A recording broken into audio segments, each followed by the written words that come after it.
পরিবেশ বান্ধব MS metal ইন্ডাস্ট্রিকে নিয়ে একটি কুচক্রী মহল অপপ্রচার চালাচ্ছে।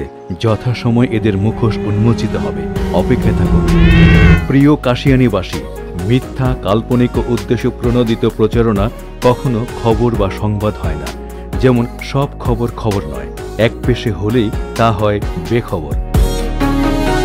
রাষ্ট্রীয় আইন কানুন মেনেই পরিচালিত হচ্ছে এমএস মেটাল ইন্ডাস্ট্রি লিমিটেড। বিশ্বের সর্বাধুনিক মেশিনে বিশুদ্ধ করা হয় কারখানা থেকে নির্গত ধোঁয়া ও পানি। এতে করে মানুষ, প্রাণী, ফসল ও প্রাকৃতিক পরিবেশের ক্ষতি হয় না। চীন ও বাংলাদেশের ব্যবসায়ীদের বিনিয়োগ রয়েছে এমএস মেটাল ইন্ডাস্ট্রিতে। এই প্রতিষ্ঠানের কর্ণধার অ্যাডভোকেট শরীফুল ইসলাম দুর্জয় ও তার সহধর্মিণী অ্যাডভোকেট মনিরা খাতুন কোনো অন্যায় প্রশ্রয় দেন না এবং লুকোছাপা করেন না।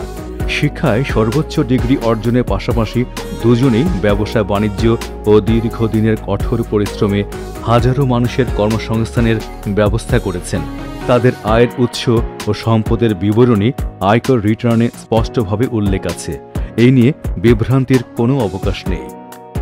সঠিক শিক্ষা, মেধা আর পরিশ্রম ছাড়া কেউ শিল্পপতি, বাড়ি গাড়ির মালিক হতে পারে না। সফলতার চূড়া স্পর্শকারী পা টেনে ধরাই ব্যর্থদের অন্যতম লক্ষ্য, কারণ ব্যর্থদের চোখ জ্বলে। অপপ্রচার করে তারা আবারও ব্যর্থ হয়।